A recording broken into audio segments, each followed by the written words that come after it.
David Amerland, welcome to the show. Thank you for having me. I'm really excited to be here.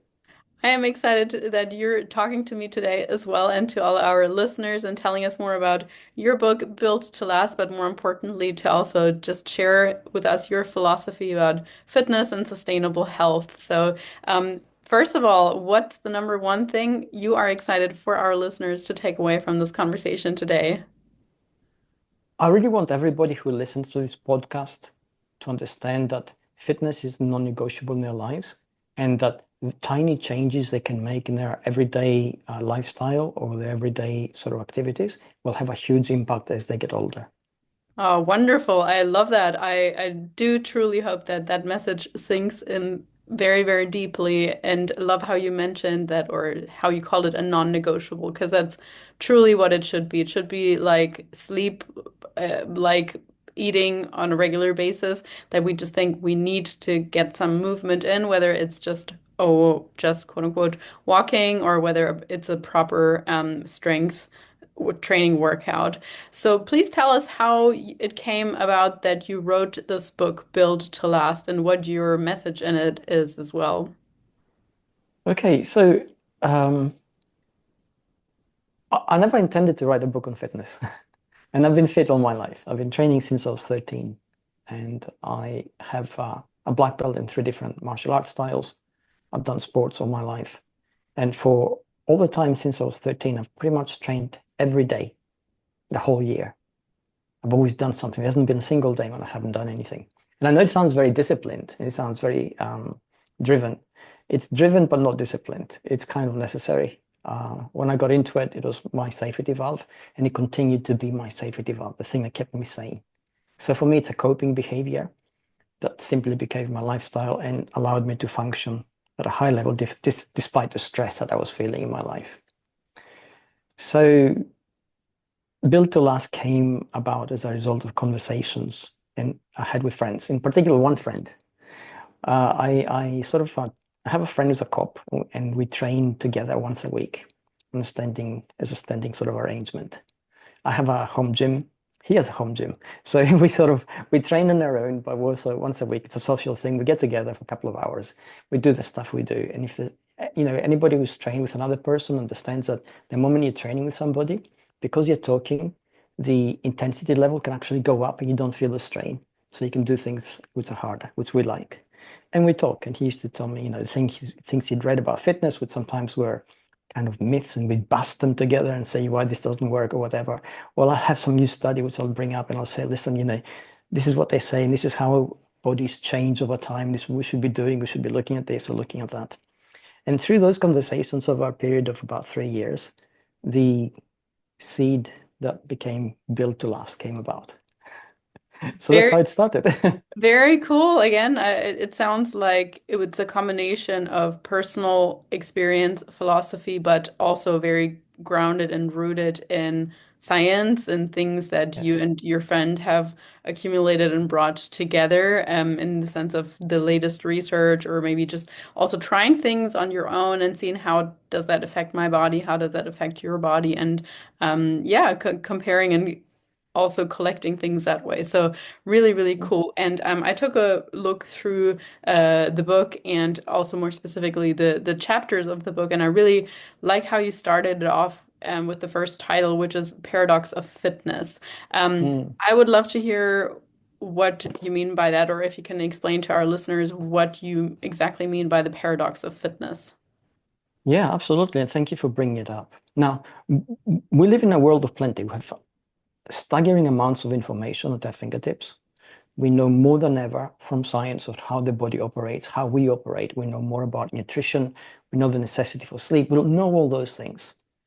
And we are also exposed to government programs and government drives across the world, which tell us that it's important to keep fit. We are exposed to tremendous amounts of advertising by the fitness industry, which is huge globally. And we are culturally exposed to films and songs and posters and every kind of sort of popular image, which gives us an idealized sort of picture of fitness. So that it kind of gets driven into us that it's important. And despite all that, the World Health Organization projection for 2050, which is 25 years away from now, is that half the world's adult population is going to be overweight or it's going to be obese. In the States, and these figures are also reflected in pretty much every developed country, only 35% of the population trains 3 times a week. And of those who train 3 times a week, only 15% do so on a sustained basis, which means that they do it regularly. So it's really, really bad. And when something like that happens, and I've got a sort of scientific background, I look at systems logic.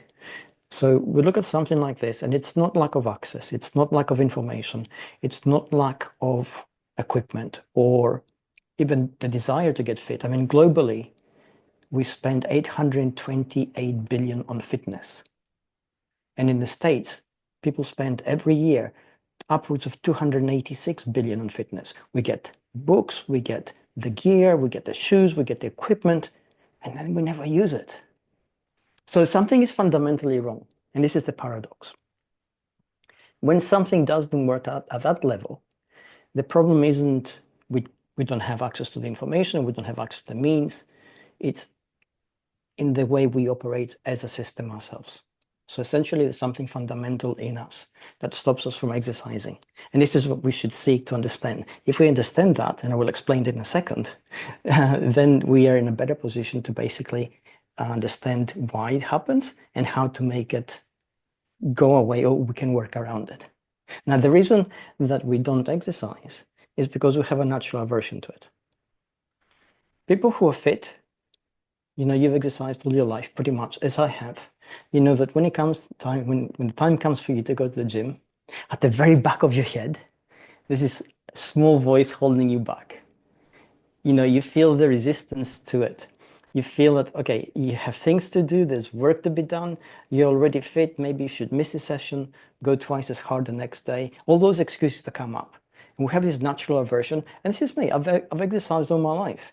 I've got a home gym. I can just, put my laptop down and just walk 10 steps away, and there's my gym. And it's fully equipped, and it's a massive room. I can do anything I want there, and still find it hard to actually get there. And the reason that voice exists is because as we evolved through thousands of years, the life we had in that world, which was adversarial for us, was difficult anyway. I mean, the things which we do today to keep fit, the running, the climbing, the lifting, the digging, the working out hard, the cardiovascular fitness, that was our life back then. We'd have to do those things in order to survive. So when we didn't have to do those things, the body, or the brain, in order to help the body survive, had to conserve energy. So there are neurobiological mechanisms which help us avoid the stress of exercise by creating that negative association with it, which we don't analyze because it's a feeling most of the time. We sort of don't feel like it. We're not in the mood. We're going to exercise later. And the excuse is always very logical. We are emotional machines that think, as opposed to thinking machines that feel. So when we feel something, our brain is really, really good at giving us all the excuses that will kind of justify that feeling. And this is the problem we actually face. So knowing that now, knowing why this happens, understanding that this aversion is natural, then we have to ourselves implement strategies in our life, in our lifestyle, in the way we actually set things up to make it easier. And I will explain what this means now. Suppose you have the best will in the world to work out. So you go and join a gym, you get your gear and you get all the stuff you need. And now this is what happens on an average day. You come home from work and you're already tired. You have to pack your bag. You have to find your stuff. You have to put everything in there. You have to go out again now. You've been home and you've chilled a little bit. The weather outside may not be in your favor. It may be cold, it may be rainy, maybe snow. You have to negotiate traffic, find a parking space, go to the gym, undress, get dressed, exercise, and then repeat the process, come back home. And when you consider this from the home point of view in the first instance, it seems like a mountain. And we're going to say, well, it's too cold, it's too dark. The roads are too icy, it's too busy. I'm going to do it, next week, twice as hard. All those things.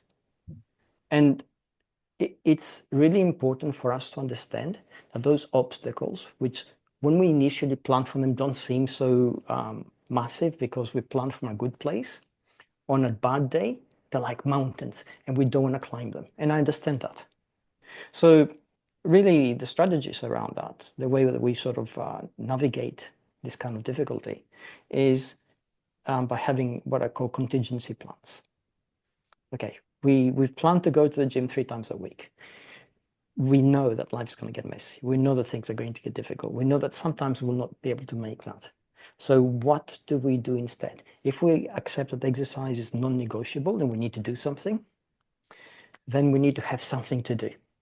We need to have a plan for perhaps working out at home for 10 minutes without any equipment, doing some body weight exercises, doing some sort of mini aerobic on the spot if we can do that. If we don't have those 10, 15 minutes that it takes, or half an hour, or however long we plan for that, maybe we should have another plan which says, okay, if I haven't got to it in 20 minutes or 15 minutes, maybe I can have one for 5 minutes. And if we haven't got that, maybe we can say we have one for 1 minute. And now you're going to say, okay, well, 1 minute is not worth anything, right? Why do it? Well, actually, that's not true. We actually have studies which show that if you exercise consistently for 1 minute, then the neurochemical changes in our bloodstream are reflective of the states of neurochemical changes that are there when we have exercise for an hour. So from the point of view of the body, 1 minute or an hour, the same thing. The neurochemical changes have happened, which means that essentially the impact of those neurochemical changes in our brain and our internal organs is going to be the same. Our hormonal profile is going to change. And if we just for the entire year, we do nothing but 1 minute's exercise a day, by the end of the year, we'll have exercise for about roughly 6 hours. And you think, well, this is nothing. True, it is nothing.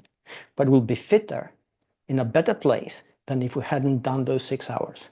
We may not have massive muscles or look super sleek, but internally we'll be healthier. Our brain health will be better.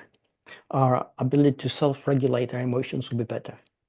So these are very important aspects of fitness, which people don't see, but they're essentially tied into our physicality.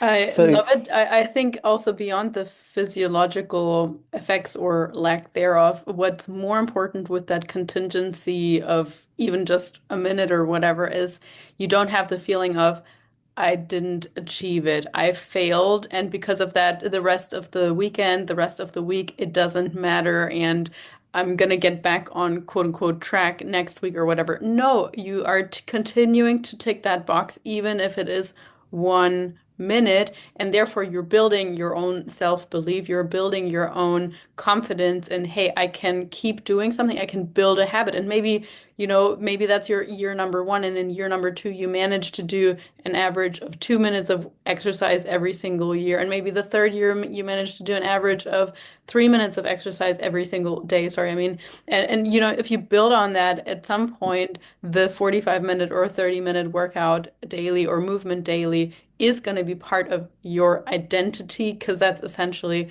what you're building through that contingency. So I absolutely, absolutely love it. You did also mention at the end there, even with that 1 minute, that we have benefits or it has a positive effect on our brain. And that's one thing that you also mentioned in your book. You mentioned it, the hidden organ, or name it the hidden organ, and that being the brain. Tell us a little bit about that aspect, that chapter, or why you consider it an organ. okay, if we do anything physical, walk for a bit or run or lift a weight, after a certain amount of time, we actually feel the effects. We get tired. Adenosine triphosphate, ATP, is used up by the cells. And as that sort of is exhausted and replenished, the fatigue mechanisms kick in. And because the body has nerve cells which report back to us, we have proprioception, we're aware of the fatigue, and we know that we've worked out. The brain also uses ATP, uses exactly the same fuel as the body. So if we sit there thinking deeply, we basically use ATP. If we feel stressed, we use ATP, which is why if we feel stressed, we're actually tired. The thing is that the brain hasn't got nerve cells. There's no reporting mechanism which tells us, oh, the brain got tired, you need to give it a rest. So we never feel it does anything. And the thing is, it does absolutely so many things every single time. If we take a deep breath, and we have fMRI scans to prove this, we take a deep, deep breath to decompress. The brainstem at the very center of the very base of our brain moves by as much as 5 centimeters. So this is staggering.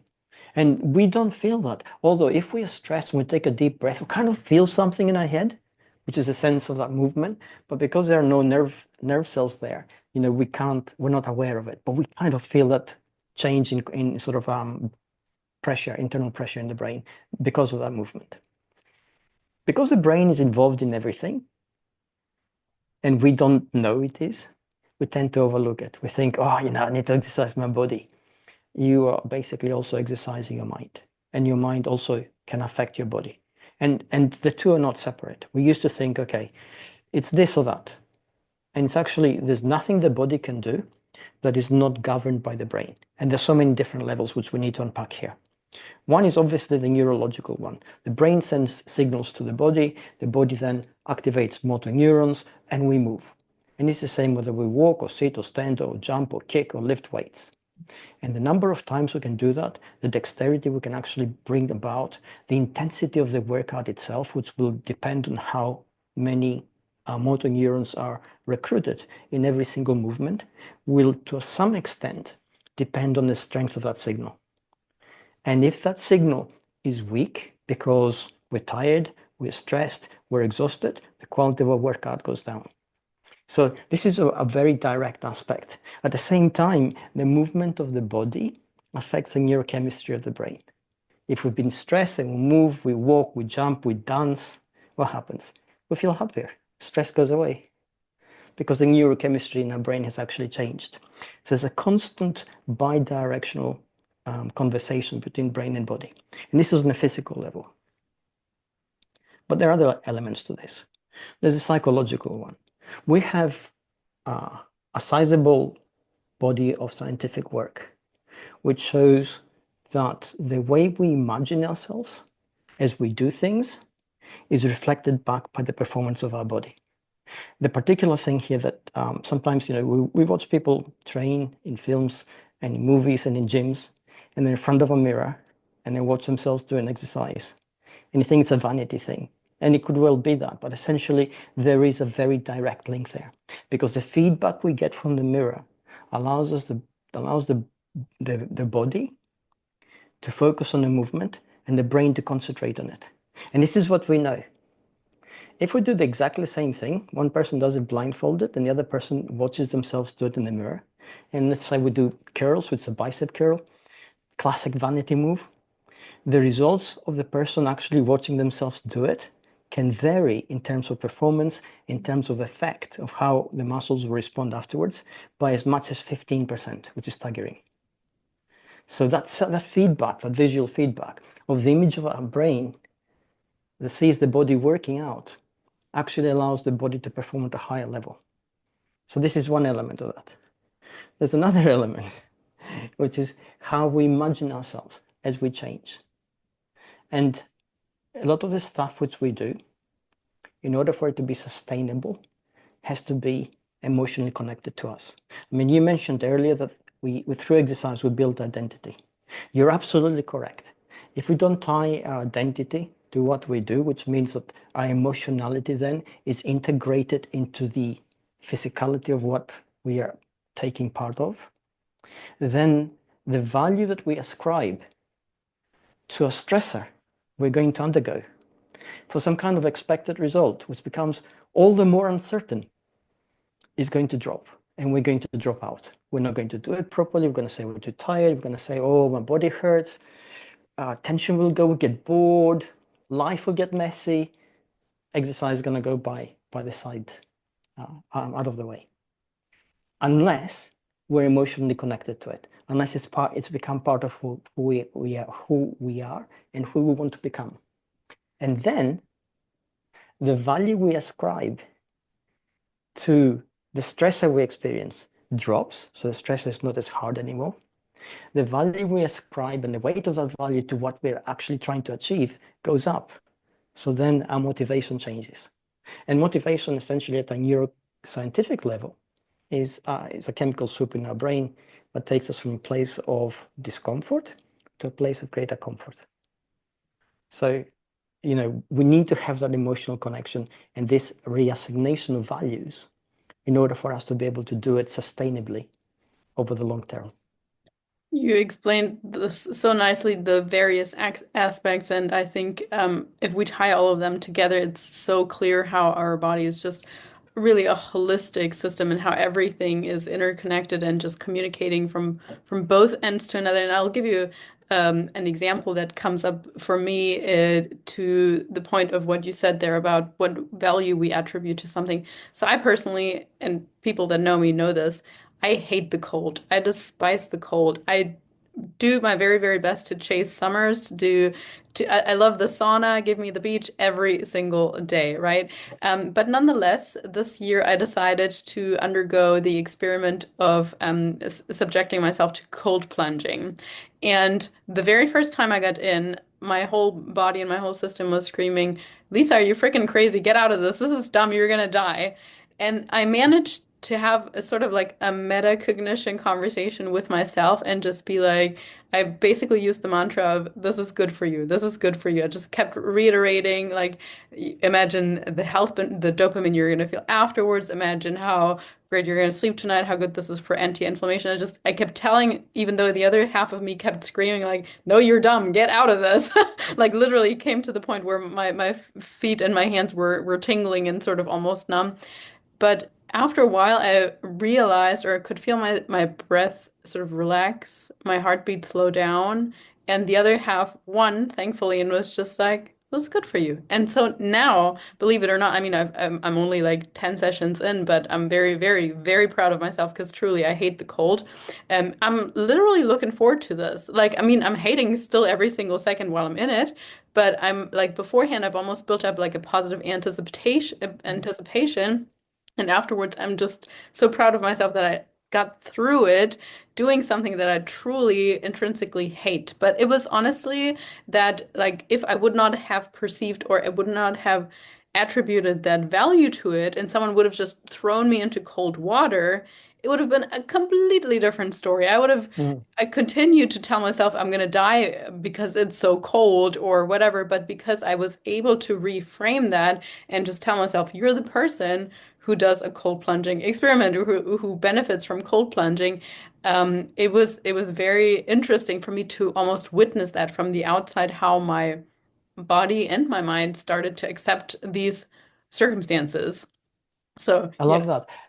And thank you so much for bringing this up. I'm going to sort of unpack it a little bit because there are a lot of elements there. And first of all, congratulations. Doing that is tremendous um, willpower, which then changes both your brain and your body. And there are documented effects at a practical level of how the body changes when it's exposed to the cold. But what we don't see so often is how the brain changes. Essentially, the stress coping mechanism, which we have, is the same for everything. Whether you're facing a crisis in your personal life or at work, or going to a cold plunge, the mechanism is the same. Part of you screams, you don't want to be here. Your body goes into fight or flight response. Your heartbeat goes up. Your brain shuts down. The higher centers of your brain shut down because they're energetically expensive. So your body is preparing for action. So you lose the ability to think clearly. And then you want to get out and you don't. And you have to talk to yourself and find the reasons to stay. And you said you talk to yourself, oh, this is good for you. And this is a psychological technique called distancing. I don't know if you watched The Matrix, the first movie with Trinity. She's going down the stairs and she's freezing there, and she's expecting the agent to come in, and she's frozen in fear, and then she says, "Get up, Trinity!" Right? Talking to herself in the third person. Okay, the moment we do that, this is what happens to the brain. Essentially, the brain splits in two almost, because there's a voice which now has to coach you. And in order to do that, it divides its resources. And the moment it does that, the fear which you felt is dampened down because it's shared. So now you are able to manage it. It's not overpowering you. And it's the same with stress. So you're saying to yourself, you can do this, this is good for you, until suddenly you realize you can do it. And then you're empowered. So this is fantastic. It's absolutely, really, really good. And then, it's what you said, you reframed it. And that's magic. There's 2020 study carried out by Stanford University. It was a psychology lab at Stanford University. They carried out a 2020 study in 2020 where they followed 174 Navy SEALs as they underwent their 4-week training. Now, Navy SEALs, by the time they apply to be Navy SEALs, they're already a made product, right? They're fit, they're confident, they're disciplined, they've already been through the Army training, and they're ready for the next level. And they go through 4 weeks of training, which is basically selection. And the second week of that is called Hell Week for a reason, because they're pushed to the absolute limit of their brain and body. And 75% of them fail. So they wanted to see what's the difference, because on paper they look so alike that those who fail shouldn't, and those who stayed could have failed, and they can't understand why. So they carried out the study and they carried out all sorts of experiments on them and sort of fMRI testing. And this is what they found. The ones who failed are going through Hell Week and they tell themselves, this is hard, this is hell, it's grinding me down, I can't stand it and it's hurting me. And the ones who stayed said, this is hard, this is hell, it's grinding me down and it's making me stronger. Mm.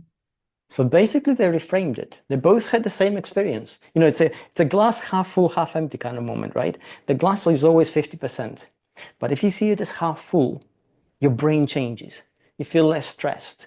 You feel better about it. And then you can better modulate your emotional response. But if you say, oh, it's half empty, you get stressed about it because it's half empty. You only have 50% left. Then you get stressed. Then you don't have recourse to analytical thinking in your brain because you start panicking. Your brain shuts down. You look at the situation in front of you and you can't really analyze it. So the person who feels negative about what they do can't manage it because their brain is resource poor. And the person who feels positive sees exactly the same thing and they find avenues of action which are not available to the other person, even though on paper they may be identical in terms of physical capability and even brain power. It's Well, amazing. You did that. It's brilliant.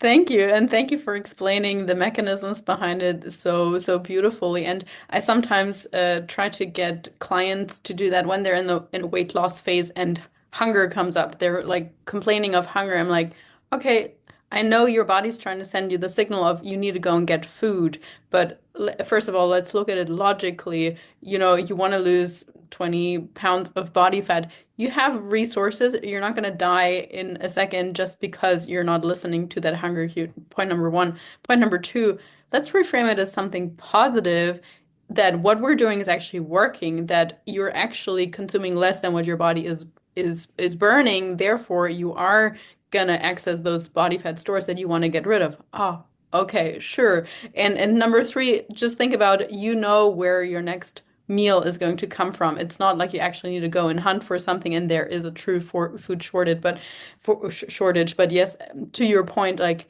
it is such a matter of point of view, of reframing things, of staying in control of our mind and not letting our mind run the show here and the physical cues take over.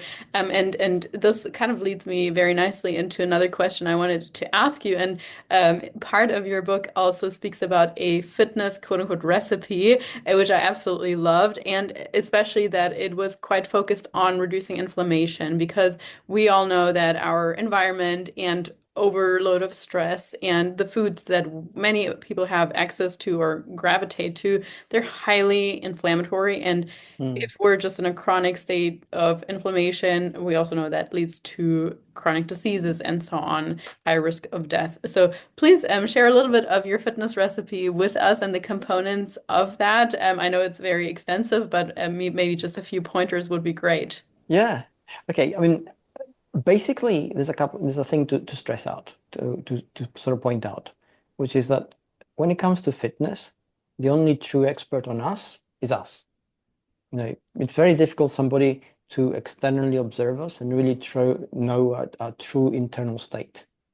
So we are the ones who have to take that responsibility. And, sure, we all have access to experts like yourself, but we should be able to make use of that expertise properly in order to take responsibility instead of saying, oh, I'm in your hands now, which makes, puts all the burden on you in order to manage another human being. And that's so difficult. It's just, it's incredibly difficult sometimes. So if we are to take responsibility for ourselves, we need to understand what are the 4 components that we need in our life. And basically we need to exercise, non-negotiable. We need to have good nutrition because that's the foundation of everything that we actually see physically as we observe our body. We need to have sufficient rest. So the quality of our sleep has to be there. And all these components, they can be unfurled and sort of opened up into entire volumes of research and things we need to do. But these are the basics. And then there's the social element. And that is for our brain. Our brain is so complex, we can't possibly self-calibrate on our own. If I was to be locked up in a room for maybe a year without seeing anybody, by the time I'd come out, I'd probably be crazy. And that would happen to almost anybody. Why? Because the brain itself needs other people to calibrate its own reactions to an acceptable level and reach that homeostasis, which keeps it healthy. And when it hasn't got that, it's like a machine that can go wild, but there's nothing to actually help but self-diagnose. So we need other people to stay healthy mentally. If we have those 4 things, basically, in our life, and they're going to be different for us, and it's up to us to work out how we're going to do it. I mean, exercise can vary from people doing 16 hours a week of really intense exercise to people perhaps doing 5 hours a week, which is 1 hour a day of walking about. The nutrition itself can vary from the spectrum of vegans who eat only raw food to people who basically eat pretty much everything and try to, control the quantities, but limit themselves to nothing. Our physical makeup is also diverse in terms of its own responses to food and nutrition. So what works for one person doesn't necessarily work just as well for another person. And for somebody else, they might have their own intolerances. So, there's no prescription that will be suitable for everybody.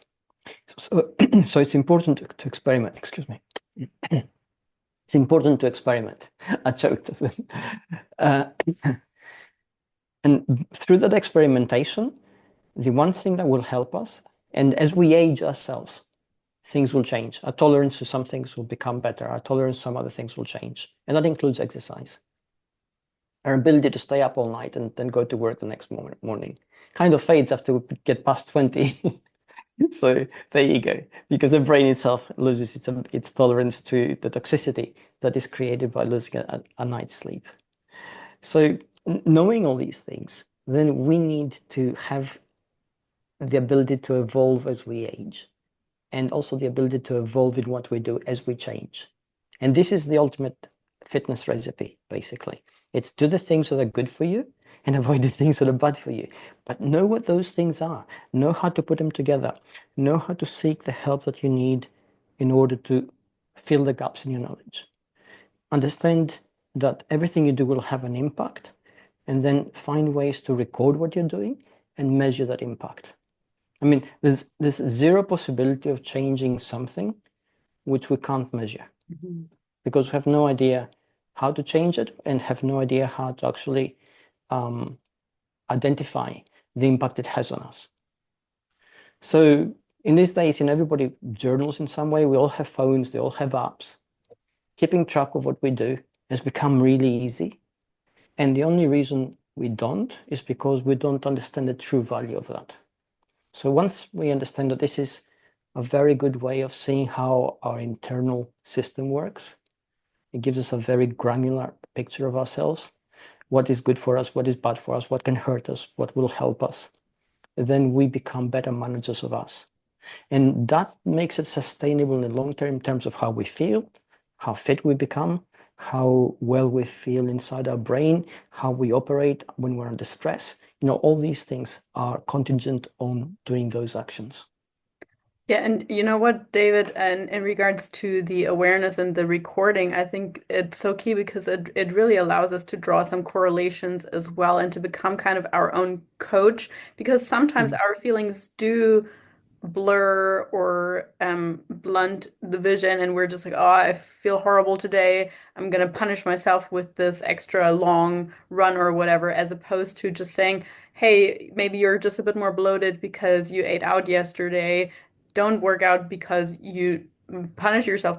Work out because you want to feel better and because you know this is good for you. But having data is so, so valuable. I do really like that. But sometimes if we're too data focused, because I also have clients that are more like type A, and I'm kind of a recovering type A person as well, where you're so focused on the data that you are overriding or wanting to override your own intuition. And if I have learned one thing over the last few years, it's really our intuition is so powerful and can give us um, access to an even higher level of our physical and mental self, but with highly palatable foods these days, with highly stressed lives and so on, it's so hard to sometimes distinguish intuition or the right intuition from I'm I haven't gotten enough sleep, I'm craving this and that food. Because if we give in to every single craving or whatever and call that intuition, that's not what intuition is. Like if you think every time your body is telling you to eat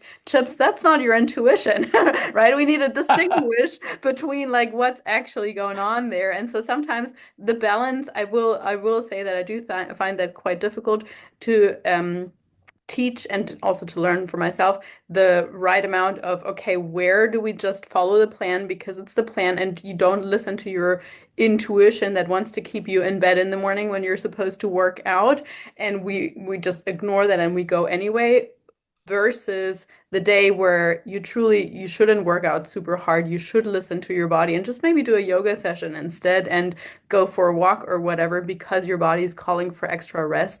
I do think that it's hard, but over time, if you actually pause and listen and journal or meditate or even just sit there in stillness, your body, you will get better at listening to your body's cues. I truly believe that. That's true. And I'm glad, again, I'm so glad you brought this up. There are two things you said that stand out, and they're incredibly valuable for your listeners to actually take on board. The first thing is that um, essentially we can use exercise, all of us, as self-medication to make us feel better. And this is no different in terms of abuse than using alcohol, cigarettes, or any kind of other psychoactive substance. So we need to be aware of that. Sure, exercise will change us in the way we feel. It will decompress us, but at the same time, it's going to punish our body. And not everybody can take that kind of punishment. We will end up hurting ourselves. We'll end up changing our psychology a little bit about how we feel about exercise and how we relate to it, not for the better. So it's really important to take on board that. And the second thing he said is that over time we become experts in us, but we have to be able to distinguish the true signals of our intuition, which is essentially a mechanism that allows us to know things without really knowing them and kind of feeling them, as opposed to, have a craving for chips or have a craving for, Netflix tonight and not exercise. Okay. And I think this is a skill set that actually built over time. That's why keeping a record and sort of examining it with kindness is important, as opposed to using as a metric to beat ourselves up with. We're not measuring things so we can constantly go harder and better. This is not what we're doing. We're measuring things so we can see how our body can function optimally. And that needs kindness. We need to be able to say, okay, if I don't do this today because I really am tired, will it actually impact me tomorrow? And let's see how it's going to change. And we should be able to experiment. It comes back to what I said earlier, that the only expert on us is us. But for us to become that expert, we really have to be accountable and we have to be responsible. So it's important to build this up. Absolutely, absolutely. Yeah, I think this is a wonderful chapter. People should absolutely go into details on the fitness recipe and all the components of it. And one other chapter that really jumped out at me, and I could imagine actually at first, some people might brush over that because it's at first it might seem like an uncomfortable topic, and this is called the golden outcome, and in brackets you put death. And Yes. I mean, call me a little bit morbid, but I'm a little bit fascinated with death, and I'm a true believer. I love Stoic literature, and so I'm a true believer that sort of meditating on one's death or your loved one's death almost daily is actually very, very valuable in the sense of memento Mm, mori is kind of like a Stoic philosophy, because I think it just makes first of all, it makes our problems seem a lot smaller. Second of hmm all, it just makes it gives us more gets us more in touch with reality, and it's inevitable. We're all gonna die. Your loved ones are gonna die before or after you, and so the sooner we grasp that reality, the more we can actually live in the now and appreciate and value every single moment. But I was super fascinated that you put this chapter in there. I love this topic, and so I would just love for you to speak about why you wanted to include that and also just what it is about. Yeah, certainly. And again, it's fascinating you actually have that kind of perspective in your life. I think it makes you able to function at a higher level. It allows you to create clarity out of the noise that's around us. And that's what it's all about, really. If we have an awareness of our own mortality, and logically we all do, right? You said we're all going to die. Nobody's going to argue about that. But we don't feel it. And we don't feel it for two reasons. One is that, again, we have this aversion to thinking about it because it makes us uncomfortable. And the second thing is that all of us fail to adequately project the future we're heading towards from the present that we experience. Our current experience, I feel great, I feel strong, I feel healthy, I'm happy. And really, I really don't want to consider my own death, even though I know it's a realistic thing. So we tend to block it off, right? But when we do that, this is what happens. We lose perspective of where we're going, and we also lose perspective of the actual cost benefit of the things which we do. And that leads us down many false paths. We can, again, if it comes to our personal lifestyles, we can indulge, we cannot exercise because we still feel okay.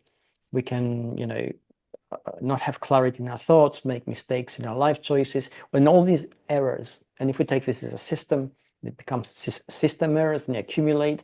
None of them are going to break us, but collectively they will. They will lead us down wrong paths. Our health will suffer. Our mental health will not be what it should be. Our life choices are going to be what they should be. Our decision making will actually become compromised. We'll become incapable of truly guiding our lives. And all because we started out from a wrong sort of point of view. We thought we are immortal, going to live forever. We're going to feel like the way we do now forever without any effort. And that's the change of perspective. The moment you realize that, it's not a given. If you want to be healthy 20 years from now, 30 years from now, if you want to be capable as you get older, which is inevitable, of moving your body the way you want to, of doing the things that you want to, of experiencing life as you want to, then you have to start building it now. And that awareness only comes from a true awareness of our mortality, of saying, okay, this is my time. I don't want to not experience it. I don't want to go through 10 years of pain or 10 or 15 years of life where it's no life at all because it's a waste of time. So I'm glad you said that. And that tends to make us a little bit more introspective. It enriches our internal world. Our mental capabilities increase because of that. We become a bit more analytical, a bit more careful in how we think about things. So these are all positives that come from that, which is why I included it. As I said, it was one of my favorite aspects of the whole book, really, I will say, because I don't think it's mentioned enough, and I do think most of the time we think we have more time than we do in reality, or nowadays, actually, with our sort of sick care system, which is really good at treating immediate illness, as you mentioned, it's more likely that the last 20 whatever years of our life we just spend quite miserably depending on care. We are not able to do the things that we want to do. And and I'm sure many of the listeners and perhaps you yourself as well have experienced or have known people that passed away too soon and they always thought they had more time. And it's heartbreaking when it was an 18-year-old friend who passed away, or even, at any age, it really doesn't matter anyway. But people always think they have more time. I'll do that later. I'm going to use this decade now to just work and grind, even if it's horrible. No, I hate to break it to you. You might, at the end of this, you might die of a heart attack or whatever. Or I'm going to look for love later on. I'm going to care about my health, my health later on. Later is should be now. So truly, truly, thank you from the bottom of my heart for including this chapter into your book. I will absolutely make sure that the listeners get the link to have access to your book. And just overall, David, I want to thank you for your time because I truly think it was a wonderful conversation, and I hope it inspired many people to go and read what you wrote and put together so beautifully there. I sincerely hope so. Thank you so much for having me here. My absolute pleasure.